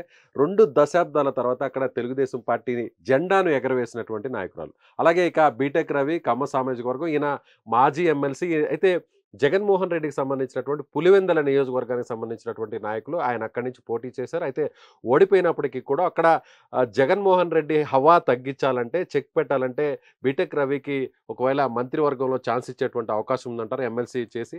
అది ఛాన్స్ అయితే ఉంది విజయ్. ఎందుకంటే ఫస్ట్ మనం కడప రెడ్డమ్మ గారి గురించి మాట్లాడదాం. కడప రెడ్డమ్మ అంటే ఆమె రెడ్డప్ప గారి మాధవిరెడ్డి గారు. ఆమె వాళ్ళ నాన్న ఒక ఇరిగేషన్ ఎస్సీగా పనిచేసి ఉన్నారు. ఆయన కూతురు ఇప్పుడు ప్రస్తుతం వాళ్ళ భర్త రెడ్డప్ప గారి శ్రీనివాసరెడ్డి గారు అంటే అందరూ వాసన్న వాసన్న అని ముద్దుగా పిలుచుకుంటారు కడపలో. ఆయన టీడీపీలో పొలిట్ బ్యూరో సభ్యులుగా ఉన్నారు. లోకేష్ గారికి కావచ్చు, చంద్రబాబు నాయుడు గారికి చాలా సన్నిహితంగా ఉంటారు, వారికి దగ్గరగా ఉంటారు, పార్టీలో చాలా కీలకంగా ఉంటారు. సరే, అదే ఈక్వేషన్ లో కడప జిల్లా బాధ్యతలంతా కూడా ఆయన భుజాల మీద వేసుకొని నాయకుడు, మొత్తం సొంత ఖర్చులతో పార్టీని ముందుకు నడిపిన నాయకుడైన చాలా మంచి వ్యక్తి, చాలా మృదు స్వభావి, వివాదరహితుడు, ఎవ్వరికి కూడా వివాదాలకైతే ఎప్పుడు చాలా మంచి వ్యక్తి శ్రీనివాసరెడ్డి. అలాంటి శ్రీనివాసరెడ్డి గారి వైఫే రెడ్డప్ప గారి మాధవిరెడ్డి గారు. అయితే ఇక్కడ ఒకటి, 2 దశాబ్దాల తర్వాత టీడీపీ జెండా ఎగిరింది అనడం కన్నా కడప నియోజకవర్గం నుంచి తొలిసారిగా బరిలో గెలిచిన మహిళా ఎమ్మెల్యే కూడా మాధవిరెడ్డి గారు. మంచి వాక్చాతుర్యము, ఉన్నత విద్యాధికురాలు, మంచి వాక్చాతుర్యం ఉంది. మహిళా ఈక్వేషన్లో రెడ్డి కమ్ మహిళా ఈక్వేషన్లో దట్టు రెడ్డప్ప గారి శ్రీనివాసరెడ్డి గారి వైఫ్, ఈ అన్ని ఈక్వేషన్లో ఖచ్చితంగా మాధవిరెడ్డి గారికి మంత్రివర్గంలో చోటు ఖచ్చితంగా దక్కుతుందని అయితే అందరూ భావిస్తున్నారు. ఇకపోతే బీటెక్ రవి పులివెందల చెందినవాసి. 2009 నుంచి కూడా ఆయన వైఎస్ జగన్మోహన్ రెడ్డి గారి పైన పోటీ చేస్తూ వస్తున్నారు. 2014 నుంచి కూడా 2009లో రాజశేఖర రెడ్డి గారిపై పోటీ చేశారు, 2014లో జగన్మోహన్ రెడ్డి గారి పైన పోటీ చేశారు. వైఎస్ వివేకానంద రెడ్డి గారి మీద ఎమ్మెల్సీ లోకల్ బాడీ 2014 తర్వాత జరిగిన లోకల్ బాడీ స్థానిక సంస్థల ఎమ్మెల్సీ ఎన్నికల్లో వివేకానంద రెడ్డి గారిపై పోటీ చేసి గెలిచారంట. అప్పట్లో వైఎస్ఆర్ కాంగ్రెస్ పార్టీకి కడప జిల్లాలో స్థానిక సంస్థలు మెజారిటీ సభ్యులు ఉన్నప్పటికీ కూడా బీటెక్ రవి గారు గెలవడం అనేది ఒక సంచలనం జరిగింది. ఈ విషయం కూడా వైఎస్ వివేకానంద రెడ్డి మర్డర్ విషయంలో కూడా ఈ విషయాలు కూడా చాలా మంది చర్చించారు. అయితే బీటెక్ రవి గారు అసలు పులివెందలలో తెలుగుదేశం పార్టీ కార్యాలయమే ఉండకూడదు అని వైసీపీ భావిస్తే పులివెందల టు కడపకు వెళ్లే రహదారికి పక్కనే అతి సుందరమైన పార్టీ కార్యాలయాన్ని చాలా పెద్దగా, అంటే గుంటూరులో ఏదైతే ఉందో టీడీపీ రాష్ట్ర కార్యాలయం దానికి సమానంగా కార్యాలయాన్ని అతి పెద్దగా నిర్మించారాయన. అట్టుగా జగన్మోహన్ రెడ్డి గారు వెళ్ళేటప్పుడు కూడా ఆ కార్యాలయాన్ని చూసి వాళ్ళ పార్టీ శ్రేణులపైన కూడా చిందులేసినట్టు తెలిసింది. అసలు పార్టీ కార్యాలయం ఇంత పెద్దగా నిర్మిస్తుంటే మీరు ఏం చేస్తున్నారనేది కూడా ఆయన మందలించినట్టు కూడా తెలిసింది. అంతటి ధీరుడు. అయితే ఈసారి గట్టిగా పోటీ నుంచి జగన్మోహన్ రెడ్డి గారి మెజార్టీలో గత మెజార్టీతో పోలిస్తే 30,000 తగ్గించిన ధీరుడు కూడా బీటెక్ రవి. ఈ క్వశ్చన్ అంటే జగన్మోహన్ రెడ్డి గారికి పులివెందులో చెక్ పెట్టాలి అంటే, భవిష్యత్తులో 2029లో అయినా చెక్ పెట్టాలంటే బీటెక్ రవిని మంత్రివర్గంలోకి తీసుకుంటే ఆయనకు కలిసి వచ్చేది మరింత బలాన్ని ఇచ్చినట్టు అవుతుంది అనేది అయితే అందరూ భావిస్తున్నారు. మరి చూద్దాం అధిష్టానం ఏం భావిస్తుందో. ఇకపోతే ఉమ్మడి నెల్లూరు జిల్లా విషయానికి వద్దాం. ఉమ్మడి నెల్లూరు జిల్లాలో 10 స్థానాల్లో 10 స్థానాల్ని తెలుగుదేశం పార్టీ క్లీన్ స్వీప్ చేసినటువంటి పరిస్థితి. ముందుగా నారాయణ గారు ఉన్నారు. నారాయణ గారు ఈయన కాపు సామాజిక వర్గానికి సంబంధించినటువంటి నాయకులు. ఈయన నెల్లూరు సిటీ నుంచి భారీ మెజార్టీతో గెలుపొందారు. అలాగే కోటరెడ్డి శ్రీధర్ రెడ్డి గారు, ఈయన నెల్లూరు రూరల్ నుంచి గెలుపొందారు. ఈయన రెడ్డి సామాజిక వర్గానికి సంబంధించినటువంటి నాయకులు. హ్యాట్రిక్ ఎమ్మెల్యేగా గెలుపొందారు. ఎన్నికలకు ముందు వైసీపీ నుంచి ఈయన తెలుగుదేశం పార్టీలోకి వచ్చారు. తిరిగి ఆయన భారీ మెజార్టీతో ఈయన కూడా గెలుపొందారు. ఇక వేమిరెడ్డి ప్రశాంత్ రెడ్డి గారు, ఈమె కొవ్వూరు నియోజకవర్గానికి సంబంధించినటువంటి ఎమ్మెల్యేగా ఉన్నారు. ఈమె కూడా అత్యధిక మెజారిటీతో గెలుపొందారు. ఈమె గతంలో వైసీపీలో, అంటే వైసీపీకి సంబంధించినటువంటి రాజ్యసభ సభ్యులుగా ఉన్నటువంటి వేమిరెడ్డి ప్రభాకర్ రెడ్డి గారి సతీమణి. ఆయనతో పాటు ఈమె కూడా నేరుగా పార్టీ నుంచి తెలుగుదేశం పార్టీలో జాయిన్ అయ్యారు. వైపు నెల్లూరు ఎంపీగా వేమిరెడ్డి ప్రభాకర్ రెడ్డి గారు పోటీ చేసి 2 లక్షల పైచిలకు మెజార్టీతో గెలుపొందారు. ఈమె కూడా 30,000 పైచిలకు మెజార్టీతో కొవ్వూరు నియోజకవర్గం నుంచి ఎమ్మెల్యేగా మీరు గెలుపొందారు. మర్చిపోయింది, వీరి నుంచి నెల్లూరు, ఉమ్మడి నెల్లూరు జిల్లా నుంచి సోమిరెడ్డి సర్వేపల్లి నుంచి గెలిచిన సోమిరెడ్డి చంద్రమోహన్ రెడ్డి గారు కూడా, ఆయన కూడా పార్టీలో చాలా సీనియర్, పార్టీ ఆవిర్భావం నుంచి ఉన్నాడు. గతంలో మంత్రిగా పలుసార్లు మంత్రిగా పనిచేసిన అనుభవం కూడా ఉంది. ఆనం రామనారాయణ రెడ్డి గారు కూడా ఉన్నారు. ఆత్మకూరు నుంచి ఎమ్మెల్యేగా గెలుపొందారు. కాంగ్రెస్ పార్టీలో సీనియర్ నాయకులు. రాజశేఖర రెడ్డి గారి మరణం తర్వాత ఏర్పడిన సంక్షోభంలో ఆయన కూడా ముఖ్యమంత్రి రేసులో ఉన్న వ్యక్తి. అందుకోసం ఆయన నెల్లూరులో ఆ రోజు యాగాలు అన్ని కూడా చేసిన విషయాలన్నీ చూసాం మనము. ముఖ్యమంత్రి రేసులో ఉన్నారు ఆయన. వీళ్ళిద్దరు కూడా రేసులో ఉన్నారన్నమాట. అయితే రామనారాయణ రెడ్డి గారికి ఈసారి స్పీకర్ గా అవకాశం ఇచ్చే ఛాన్స్ ఉందని తెలుస్తుంది. ఎందుకంటే సీనియర్ గా ఆయన చాలా సార్లు ఎమ్మెల్యేగా గెలుపొందారు. పార్టీలో కూడా మంత్రిగా పనిచేసి ఆర్థిక శాఖ మంత్రిగా పనిచేసిన అనుభవం కూడా ఆయన. మున్సిపల్ శాఖ మంత్రి. అయితే ఈసారి ఆనం రామనారాయణ రెడ్డి మంత్రి పదవి ఇద్దరికైతే అవకాశం ఉంటుంది ఆడ. నారాయణ గారికి అందులో ఒకరు, నారాయణ గారికి పక్క ఆయనకు మరి ఏ శాఖ ఇస్తారని తెలుసు. నారాయణ గారు తెలుగుదేశం పార్టీ కోసం ఎంతో సేవ చేశారు. 2014లో గెలిచి సిఆర్డిఏ చైర్మన్ గా తో పాటు మంత్రిగా కూడా పురపాలక శాఖ మంత్రిగా పనిచేశారు. రాష్ట్ర రాజధాని నిర్మాణంలో ముఖ్య భూమికి పోషించారు. అయితే 2019లో ఓడిపోయిన తర్వాత ఆయన ఉన్నత విద్యార్థికుడు, ఎన్నో విద్యా సంస్థల అధినేత. ఆయనని వైఎస్ఆర్ కాంగ్రెస్ పార్టీ 30 తిప్పలు పెట్టింది. 10th క్లాస్ పేపరు లీకేజ్ విషయంలో కూడా ఆయన బాధ్యుని చేస్తూ ఆయన కేసులు నమోదు చేసి ఆయన అరెస్టు అంటే జైలుకు పంపించే దాకా తీసుకెళ్లారు. దేవుడు కాపాడాడు. అలాగే రాజధానికి సంబంధించినటువంటి అనేక అంశాల్లో కూడా ఈయన మీద కేసులు బనాయించినటువంటి పరిస్థితి. సో నారాయణ గారు 2014లో ఆయన సేవలు అవసరం అంటే ఎమ్మెల్సీ ఇచ్చి మరీ మంత్రివర్గంలోకి తీసుకున్నారు. సో అమరావతి రాజధాని నిర్మాణ బాధ్యతలంతా కూడా పూర్తి స్థాయిలో నారాయణ గారే చూసినటువంటి పరిస్థితి. అలాగే ఇక కోటరెడ్డి శ్రీధర్ రెడ్డి గారికి, ప్రశాంత్ రెడ్డి గారికి ఎంతవరకు అవకాశం ఉందంటారు? కోటంరెడ్డి శ్రీధర్ రెడ్డి గారు సీనియరు, ప్రజల్లో పీపుల్స్ లీడర్ అయినా, ఎప్పుడు నిత్యం ప్రజల్లోనే ఉంటారు. ఈరోజు ఒక ఎన్నికలకు ముందు వైఎస్ఆర్ కాంగ్రెస్ పార్టీని విభేదించి ఇటు టీడీపీలోకి వచ్చినా కూడా ఏ పార్టీలో ఉన్నా కోటంరెడ్డి శ్రీధర్ రెడ్డిని చూసి అక్కడ ప్రజలు ఓట్లేసి దాదాపు 20,000 అనుకుంటారు, 19,000 పైచులకు మెజార్టీతో ఆయన గెలిపించారు 3వసారి. మరి ఆయనకు కూడా మంత్రి కావాలన్న ఆకాంక్ష అయితే ఉంది. మరి చూద్దాం, పరిశీలిద్దాం. ఇక వేమిరెడ్డి ప్రశాంత్ రెడ్డి గారు ఇప్పుడు కేంద్రంలో ఖచ్చితంగా వేమిరెడ్డి ప్రతాప్ రెడ్డి గారు, వేమిరెడ్డి విపిఆర్ గారు, వేమిరెడ్డి కేంద్రంలో కానీ మంత్రి పదవి ఆయనకి దక్కితే మాత్రం ప్రశాంత్ రెడ్డి గారికి అవకాశం ఉండదు. కానీ అక్కడ దక్కలేదు కాబట్టి ప్రస్తుత మంత్రివర్గ విస్తరణలో భాగంగా వేమిరెడ్డి గారికి ఇచ్చే అవకాశం ఉంది అని అంటున్నారు. సో ఒకవేళ అదే జరిగితే ప్రశాంత్ రెడ్డి గారికి అవకాశం ఉండకపోవచ్చు. రైట్. ఇక మనం ఉమ్మడి తూర్పుగోదావరి జిల్లా ఒకసారి చూద్దాం. పవన్ కళ్యాణ్ గారు, కాపు సామాజిక వర్గం పిఠాపురానికి సంబంధించినటువంటి ఎమ్మెల్యేగా ఉన్న పవన్ కళ్యాణ్ గారు ఫస్ట్ రేస్లో ఆ జిల్లా నుంచి ఉన్నారు. అలాగే రాష్ట్ర స్థాయిలోనే చంద్రబాబు నాయుడు గారు తర్వాత ప్లేస్లో మంత్రివర్గంలో ఉండేది పవన్ కళ్యాణ్ గారు అని చెప్పాలి. ఇక సీనియర్ నాయకులు రాజమండ్రి రూరల్ నియోజకవర్గానికి సంబంధించినటువంటి ఎమ్మెల్యే బుచ్చయ్య చౌదరి గారు, ఈయన కమ్మ సామాజిక వర్గానికి సంబంధించినటువంటి ఎమ్మెల్యే. అలాగే ఇక కందుల దుర్గేష్ గారు నిడదవోలుకు సంబంధించినటువంటి ఎమ్మెల్యేగా ఆయన ఉన్నారు. ఆయన కూడా జనసేన పార్టీకి సంబంధించినటువంటి సీనియర్ నాయకులుగా ఉన్నారు. సో పవన్ కళ్యాణ్ గారి గురించి ఏమంటారు నాగరాజు గారు? అంటే డిప్యూటీ ఇప్పుడు సీఎం ఇప్పుడే మనం అంటున్నారు. మాట్లాడుకున్నాము. పవన్ కళ్యాణ్ గారు రేపు ముఖ్యమంత్రి చంద్రబాబు నాయుడు గారితో పాటు డిప్యూటీ సీఎంగా ఆయన కూడా ప్రమాణ స్వీకారం చేసే అవకాశం ఉంది. ఆయన డిప్యూటీ సీఎంతో పాటు ఏదో ఒక శాఖ ఇవ్వాలి కాబట్టి ఖచ్చితంగా పవర్ స్టార్కి హోమ్ మినిస్టర్ ఖచ్చితంగా ఇవ్వనున్నారని అయితే బయట వినిపిస్తుంది. అందుకు ఆయన సమర్థుడు కూడా. ఎందుకంటే లా అండ్ ఆర్డర్ని క్రమబద్ధి లా అండ్ ఆర్డర్ని పరిరక్షించగలరు, లా అండ్ ఆర్డర్ని కంట్రోల్ చేయగలరు. పోలీస్ అంటే కాకి యూనిఫామ్కి ఒక వన్న తీసుకురాగలరు. ఇదిరా పోలీస్ అనేలా లా అండ్ ఆర్డర్ని నడిపించగలరు పవన్ కళ్యాణ్ గారు. చాలా సందర్భాల్లో చెప్పారు నాగరాజు గారు, ఆయన ఒక కానిస్టేబుల్ కుమారుని అంటూ కూడా చెప్పుకొచ్చారు. పోలీస్ కుటుంబానికి సంబంధించినటువంటి వ్యక్తిగా కూడా ఆయన చెప్పారు. హామీలు కూడా ఇచ్చారు ఎన్నికల ప్రచారంలో. వారాంతపు సెలవులు, పోలీసులకు రావాల్సిన డిఏలు టీఏలు సకాలంలో ఇప్పించేలా చర్యలు తీసుకుంటున్నాను. మా నాన్న ఏఎస్ఐగా చేశారు, నేను ఎస్ఐగా కాలేకపోయినరా, నువ్వన్నా ఎస్ఐగా అనే విధంగా మా నాయన చెప్పేవారు నాకు అన్నారు. కాబట్టి పోలీసుల పైన అతనికి అమితమైన ప్రేమ అనమాట. పోలీసుల మీటింగ్ లో కూడా ఆయన పోలీసుల గురించి ప్రేమ కనబడుతుంటారు. వచ్చేవారు. కనుక ఆ డిపార్ట్మెంట్ ఆయన చేతికి వచ్చే అవకాశం, ఆ శాఖ ఆయన చేతికి వచ్చే అవకాశం స్పష్టంగా కనిపిస్తుంది.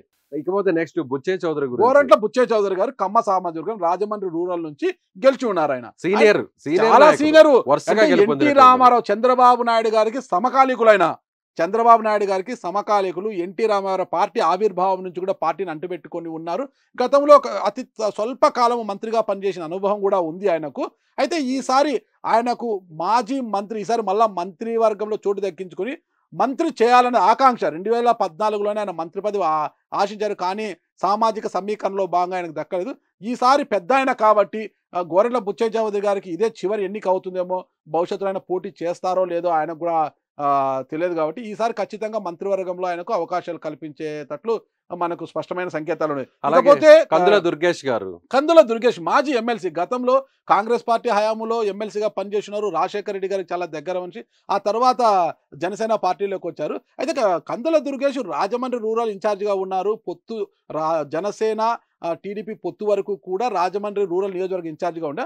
ఇంకా కూటమి ఎప్పుడైతే పొత్తుల్లో వచ్చిందో, కూటమిగా ఏర్పడిన తర్వాత గోరంట్ల బుచ్చే చౌదరికి రాజమండ్రి రూరల్ ఇవ్వడంతో పార్టీ అధ్యక్షుడు పవన్ కళ్యాణ్ గారి ఆదేశాల మేరకు నిడదవోలుకు వెళ్ళి ఆయన పోటీ చేసి ఈరోజు అత్యధిక మెజార్టీతో ఆయన గెలిచి ఉన్నారు. పార్టీ నిర్ణయాన్ని శిరోధార్యంగా భావించి అక్కడికి వెళ్ళి నిలబడి గెలిచారు. కాబట్టి కాపు సామాజిక వర్గానికి చెందిన వారు మరి జనసేన నుంచి ఆయనకు ఏమన్నా అవకాశం వచ్చేటట్టు ఉందని అందరూ భావిస్తున్నారు. అలాగే ఆయనతో పాటుగా పంతం నానాజీ గారు కూడా వచ్చే అవకాశం ఉంది. ఒకవేళ లేదంటే పంతం నానాజీ గాని వీరిద్దరిలో ఒకరికి ఛాన్స్ వచ్చేటువంటి అవకాశం. పంతం నానాజీ కూడా ఫస్ట్ టైం గెలుచున్నారు. గతంలో ఆయన కాకినాడ మాజీ ఎమ్మెల్యే మాజీ ద్వారంపూడి గారికి అనుచరుడుగా అంటూ ఒక ఫ్రెండ్ గాను ఉండేవారు అన్నమాట. ఈసారి రాజమండ్రి రూరల్ నుంచి కన్నబాబు గారి పైన పోటీ చేసి గెలిచి ఉన్నారు. కాబట్టి మాజీ మంత్రి కన్నబాబు గారు గెలిచారు. కాబట్టి ఒకవేళ జనసేన ఈక్వేషన్ లో ఆయన అభ్యర్థిత్వాన్ని కూడా పరిశీలిస్తున్నారు. ఇద్దరులో ఒకరికైతే ఛాన్స్ ఉంటుంది. ఖచ్చితంగా జనసేన ఈక్వేషన్ లో కందుల దుర్గేష్ 100% స్ట్రైక్ రేట్ ఉంది జనసేనకు. ఈ జంబో జట్టులో 100% స్ట్రైక్ రేట్ ఉంది. కాబట్టి ఖచ్చితంగా ఇవ్వాల్సిన అవకాశం ఉంది. రైట్, ఇక నెక్స్ట్ చూద్దాం మనం. ఇక ఉమ్మడి పశ్చిమ గోదావరి జిల్లా విషయానికి వస్తే ఈ జిల్లా కూడా అంటే అటు తూర్పు గోదావరి జిల్లా కావచ్చు, అలాగే పశ్చిమ గోదావరి జిల్లా, ఈ రెండు జిల్లాలు కూడా కూటమి క్లీన్ స్వీప్ చేసింది. ఇక మనం చూస్తే నిమ్మల రామానాయుడు గారు కాపు సామాజిక వర్గానికి సంబంధించి ఆయన పాలకొల్లు నియోజకవర్గం నుంచి గెలుపొందారు. అలాగే రఘురామకృష్ణరాజు గారు ఉండి నియోజకవర్గం నుంచి, అంటే ఆయన గతంలో నర్సాపురం ఎంపీగా గెలిచినటువంటి, వైసీపీ ఎంపీగా గెలిచినటువంటి త్రిపులార్, ఆ తర్వాత తెలుగుదేశం పార్టీలో చేరి ఆయన ఉండి ఎమ్మెల్యేగా గెలుపొందినటువంటి పరిస్థితి. ఇక పులివర్తి రామాంజనేయులు భారీ మెజార్టీతో ఆయన గెలుపొందారు. సో తెలుగుదేశం పార్టీ నుంచి ఈ ముగ్గురికి ఎంతవరకు అవకాశం ఉండే పరిస్థితి? ఇక్కడ ఉమ్మడి పశ్చిమ గోదావరి జిల్లా పరిస్థితి నిమ్మల రామానాయుడు గారికి బెర్త్ కన్ఫామ్ అనేది సంకేతాలు ఉన్నాయి. ఎందుకంటే నిమ్మల రామానాయుడు గారు పార్టీకి వీర విధేయులు అనమాట. 3వసారి హ్యాట్రిక్ విజయం సాధించారు నిమ్మల రామానాయుడు గారు. అక్కడ నుంచి కూడా పాలకొల్లు నుంచి హ్యాట్రిక్ విజయాన్ని సాధించారు. చాలా మంచి వ్యక్తి కూడా. ఎటువంటి కరప్షన్ లేని నాయకుడు, ఇంతవరకు కరప్షన్ అలిగేషన్స్ లేని నాయకుడు. అయినా ఇప్పుడు నిత్యం పబ్లిక్లోనే ఉంటారంట. పచ్చ చొక్కా, ఆయన ఒంటిపై ఎప్పుడు కూడా పచ్చ చొక్కానే ఉంటుంది. పసుపు చొక్కా వేసుకొని తిరుగుతుంటారు. ఆయన ప్రజల్లో నిత్యం ప్రజల్లో తిరుగుతుంటారు. ప్రజల కష్టాలు తెలుసుకోవడానికి నేరుగా ప్రజల గడప గడపకు వెళ్ళి ప్రజలతో మాట్లాడుతూ వారి కష్టాలను అక్కడికక్కడ తీరుస్తుంటారు. పార్టీ కంటే 2019లో ఒక వేవ్లో వచ్చినప్పటికీ కూడా నిమ్మల రామానాయుడు గారు మాత్రం పాలకులలో గెలుపొందారు. ఇకపోతే రఘురామకృష్ణరాజు గారు గతంలో ఎంపీగా పనిచేశారంటే 2019లో వైఎస్ఆర్ కాంగ్రెస్ పార్టీ నుండి ఎంపీగా వేశారు. అయితే అసమ్మతి వర్గంలోకి వెళ్ళిపోయారనమాట. పెద్ద ఎత్తున వైఎస్ఆర్ కాంగ్రెస్ పార్టీకి త్రిపులార్ గారికి ఒక యుద్ధం జరిగింది. మరి రఘురామకృష్ణరాజు గారికి ఈసారి మంత్రివర్గంలో చోటు ఉందా లేదా అనడం కన్నా ఆయన స్పీకర్ కుర్చీలో కూర్చోబోతున్నారు. ఆయన స్పీకర్ కుర్చీలో కూర్చుంటేనే వైసీపీకి ఎలాంటి ట్రీట్మెంట్ ఇస్తారో చూడాలని ఉందని అందరూ కూడా భావిస్తున్నారు. అయితే ఆయనను స్పీకర్ కుర్చీలో కూర్చోబెట్టే అవకాశాలు ఎక్కువగా ఉన్నట్టు. ఇకపోతే పుల్లవర్తి రామాంజనేయులు గారు 2009, 2014లో గెలిచిన తర్వాత 2019లో ఆయన ఓడిపోయారు భీమవరం నుంచి. ఈసారి 2024లో ఆయన గెలిచారనమాట. సీనియర్ నాయకులు. సరే, ఆయన కూడా కాపు సామాజిక వర్గానికి చెందినవారు కాబట్టి ఆ ఈక్వేషన్లో కూడా ఆయన అంటే సీనియరు, పెద్ద ఆయన. ఈ ఈక్వేషన్లో ఏమన్నా బెర్తు ఖరారు అవకాశం ఉందా అనేది కూడా తెలుస్తుంది. రైట్. ఇక మనం ఉమ్మడి ప్రకాశం జిల్లాకు వద్దాం. ఉమ్మడి ప్రకాశం జిల్లాలో ఒకే ఒక్క స్థానంలో మాత్రమే వైసీపీ ఇక్కడ గెలుపొందింది. మిగిలినటువంటి అన్ని స్థానాల్లో కూడా కూటమి ఇక్కడ గెలిచినటువంటి పరిస్థితి. ఈసారి ప్రకాశం జిల్లా నుంచి 2 నాయకులు మాత్రమే రేసులో ఉన్నారు. వారిలో బాల వీరాంజనేయ స్వామి, ఆయన కొండేపి నియోజకవర్గానికి సంబంధించినటువంటి రిజర్వ్డ్ కాన్స్టిట్యున్సీ నుంచి ఈయన ఎమ్మెల్యేగా గెలుపొందారు. ఎస్సీ సామాజిక వర్గానికి సంబంధించినటువంటి నాయకుడు. ఇక గొట్టిపాటి రవికుమార్ చాలా సీనియర్ నాయకుడు, కమ్మ సామాజిక వర్గానికి సంబంధించినటువంటి నాయకుడు. ఈయన అద్దంకి నుంచి ఎమ్మెల్యేగా మళ్ళీ తిరిగి గెలుపొందినటువంటి పరిస్థితి. ఎలా చూడాలి వీరిద్దరిలో ఎవరికి ఇక్కడ కూడా అవకాశం ఉంటుంది? బాల వీరాంజనేయ స్వామికి ఎస్సీ సామాజిక వర్గం కాబట్టి ఆ ఈక్వేషన్ లో ఖచ్చితంగా మంత్రి పదవిలో బెర్త్ ఖరారు అవుతుంది అంటారు. ఎందుకంటే కొండేపి నియోజకవర్గం నుంచి ఇది 3వసారి. 2014లో జూపడి ప్రభాకర్ గారి మీద గెలిచారు. 2019లో మళ్ళా అక్కడి నుంచే గెలిచారు ఆయన. 2024లో మళ్ళా తిరిగి అక్కడి నుంచే ఇప్పుడు ఆదిమూల మాజీ మంత్రి మాదిమూలం సురేష్ గారు గెలిచారు. హ్యాట్రిక్ విజయాన్ని సాధించారు. పార్టీకి వీర విధేయుడు, తెలుగుదేశం పార్టీకి వీర విధేయుడు. వైఎస్ఆర్ కాంగ్రెస్ పార్టీ ఎన్ని వలలు వేసినా కూడా ఆ వెలకు చిక్కకుండా తెలుగుదేశం పార్టీలో కొనసాగారు. అంత వీర విధేయుడు కాబట్టి చంద్రబాబు నాయుడు గారి మాట తూచా తప్పకుండా అన్ని విషయాల్లో పాటిస్తుంటారు కాబట్టి బాల వీరాంజనేయ స్వామికి ఈసారి మంత్రివర్గంలో చోటు దక్కనుంది అంటున్నారు. సో గొట్టిపాటి రవికి మీరు అన్నట్టుగా ఆయన కూడా అదే కమ్మ సామాజిక వర్గానికి సంబంధించినటువంటి నాయకుడు కాబట్టి ఆయన కూడా అవకాశాలు ఎంతవరకు ఉంటాయో చూడాల్సిన. గొట్టిపాటి రవికుమార్ గారు కూడా హ్యాట్రిక్ విజయాన్ని సాధించారు. గొట్టిపాటి కాదు, ఆయన గట్టిపాటి అంటుంటారు అనమాట. చాలా కష్టమైనప్పటికీ కూడా 2019లో వైసీపీ వేవ్ వీచినప్పటికీ కూడా గొట్టిపాటి గారు బయటపడ్డారు. 2014లో వైసీపీ నుంచి గెలిచి టీడీపీలోకి వెళ్ళినా తిరిగి అక్కడ రాలేదు. అక్కడే ఉండి 2019లో మళ్ళా టీడీపీ నుంచి పోటీ చేసి గెలిచారు. 2024లో కూడా గెలిచారు. ఆయనకు అన్ని అర్హతలు ఉన్న మంత్రి కావడానికి అన్ని అర్హతలు ఉన్న గొట్టిపాటికి ఆయనకు వచ్చిన మైనస్ ఒకటి కమ్మ సామాజిక వర్గము. కమ్మ సామాజిక వర్గం కావచ్చు, చాలా మంది కమ్మ సామాజిక వర్గం నాయకులు ఉన్నారు కాబట్టి టీడీపీలో కాస్త అవకాశం. ఉమ్మడి కర్నూలు జిల్లాలో కూడా చూస్తే మనకి టీజీ భరత్ కర్నూలు నుంచి ఆయన ఎమ్మెల్యేగా గెలుపొందారు. టీజీ వెంకటేష్ కుమారుడుగా ఉన్నారు. వైశ్య సామాజిక వర్గానికి సంబంధించినటువంటి టీజీ భరత్ తొలిసారి ఎమ్మెల్యేగా గెలుపొందారు. ఇక బీసీ జనార్దన్ రెడ్డి సీనియర్ నాయకులు, పార్టీకి సంబంధించినటువంటి అనేక కార్యక్రమాలను భుజస్కంధాలపై వేసుకొని నిర్వహించినటువంటి నాయకుడు. ఈయన బనగానపల్లి నుంచి ఎమ్మెల్యేగా గెలుపొందారు. అలాగే కోట్ల సూర్యప్రకాష్ రెడ్డి, ఈయన డోన్ నియోజకవర్గానికి సంబంధించినటువంటి ఎమ్మెల్యే. కోట్ల సూర్యప్రకాష్ రెడ్డి కోట్ల ఫ్యామిలీకి సంబంధించినటువంటి వారసుడిగా ఉన్నారు. సో ఈయనకు ఎంతవరకు మంత్రి పదవి దక్కే అవకాశం ఉందంటారు నాగరాజు? ఫస్ట్ మనం టీజీ భరత్ గారిని చూసుకుంటే ఒక బలమైన రాజకీయ నేపథ్యం ఉన్న కుటుంబం. అలానే టీజీ వెంకటేష్ గారు మాజీ మంత్రివర్యులు కూడా ఒక పెద్ద కుటుంబం. ఆ సామాజిక వర్గంలోనే దేశవ్యాప్తంగా వాళ్ళకి మంచి పలుకుబడింది. ఒక ఇండస్ట్రియలిస్ట్, ఒక వ్యాపారవేత్త, ఎన్నో వ్యాపారాల్లో వాళ్ళు ఉన్నారనమాట. దేశవ్యాప్తంగా కూడా టీజీ కుటుంబం తెలియని వారు అంటే ఒక ఆరవేశ సమాజానికి చెందిన వారు. టీజీ వెంకటేష్ గారి కుమారుడు కావడం కూడా ఆయన అదృష్టమే అనమాట. తొలిసారిగా 2019లో పోటీ చేసిన స్వల్ప తేడాతో హఫీజ్ ఖాన్ పై ఓడిపోయి ఉన్నారు. ఎక్కడ పోగొట్టుకున్నామో అక్కడ వెతుకున్నాం, అక్కడే మళ్ళీ బరిలోకి దిగి ఈసారి చాలా మంది ఆయనకు సహకరించకపోయినప్పటికీ కూడా టీజీ భరత్ గారు ఈసారి ఎన్నికలు చాలా సమర్థవంతంగా నిర్వహించారు. టీజీ వెంకటేష్ గారి కుమారుడు కావడము, ఆరవేశ సామాజిక వర్గానికి కావడము, మంచి ఇండస్ట్రీలు కావడంతో అందులో యువకుడు లోకేష్ గారితో చాలా సన్నిహితంగా ఉంటారు కాబట్టి లోకేష్ టీముకు జత అవుతాడు కాబట్టి ఆయన ఖచ్చితంగా ఈసారి మంత్రివర్గంలో అంటే తొలిసారి కూడా గెలిచి ఉన్నాడు. ఏదేమన్నటి కూడా బలమైన ఈక్వేషన్ ఉంది కాబట్టి మంత్రివర్గంలో చోటు దక్కుతుందంటారు. ఇకపోతే బీసీ జనార్దన్ రెడ్డి గారు, ఈయనకంటే ఉమ్మడి కర్నూలు జిల్లా, ప్రస్తుత నంద్యాల జిల్లాకు వస్తారు. బనగానపల్లి 2014లో గెలిచారన్నమాట. పార్టీలో చాలా కీలక పాత్ర పోంచారు.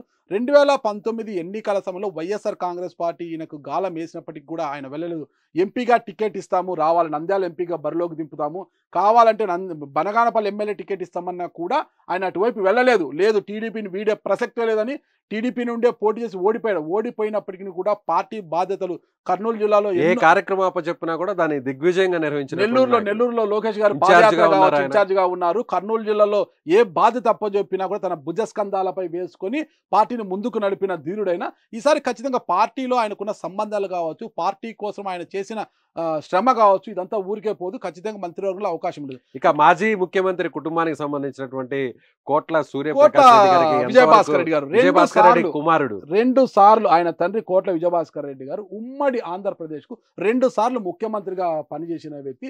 కోట్ల అంటేనే రాయలసీమలో తెలియని వాళ్ళు లేరు.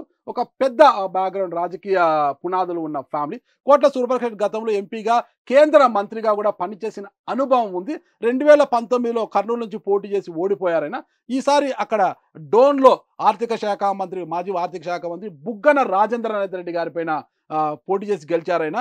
బుగ్గన పైన గెలవడం ఏంటి అనుకున్నారు అందరూ కూడా. బుగ్గన చాలా అభివృద్ధి చేశారు డోన్ని, అక్కడ కోట్ల సూర్యప్రకాష్ రెడ్డి గారి ఆటలు సాగవని అందరూ కూడా భావించారు. కానీ ఈ సునామీలో అలా బుగ్గనని అందరినీ కూడా అలా నెట్టేసి సూర్యప్రకాష్ రెడ్డి గారు బయటపడ్డారు. అంటే గతంలో తండ్రి గారు మాజీ ముఖ్యమంత్రి, ఈయన కేంద్ర మాజీ మంత్రిగా పనిచేసిన అనుభవం, ఈయన భార్య కూడా గతంలో ఎమ్మెల్యేగా పనిచేస్తున్నారు డోన్ నుంచి. ఈ ఈక్వేషన్స్ బలమైన రాజకీయ నేపథ్యం ఉన్న కుటుంబం కాబట్టి కోట్ల సూర్యప్రకాష్ రెడ్డి గారినైనా అధిష్టానము మంత్రివర్గంలో తీసుకుంటుందా లేదా అని చూడాలంటే రేపటి వరకు మనం ఖచ్చితంగా వేచి చూడాల్సిందే. రైట్ నాగరాజు గారు, ఇది మొత్తం ఏపీకి సంబంధించినటువంటి ఎవరు మంత్రివర్గ రేసులో ఉండబోతున్నారు, ఏ ఎమ్మెల్యేకి అవకాశం ఉందనే దానిపై ప్రత్యేక విశ్లేషణ. ఓవరాల్గా చూస్తే జనసేన పార్టీకి 4 నుంచి 5 ఛాన్స్ ఇచ్చేటువంటి అవకాశం ఉంది. అలాగే బీజేపీకి 1 నుంచి 2 సంఖ్యలో మంత్రి పదవులు దక్కేటువంటి అవకాశం ఉంది. సో ఓవరాల్గా చూస్తే 25 మందికి ఈసారి మంత్రివర్గంలో చోటు ఉండబోతుంది. చంద్రబాబు నాయుడు గారితో పాటుగా పవన్ కళ్యాణ్ గారు, ఆ తర్వాత లోకేష్ గారు, అలాగే మిగిలినటువంటి సీనియర్ నాయకులకి ప్రమాణ స్వీకారం చేసే అవకాశం కల్పించబోతున్నారు. ఇది ప్రత్యేక విశ్లేషణ.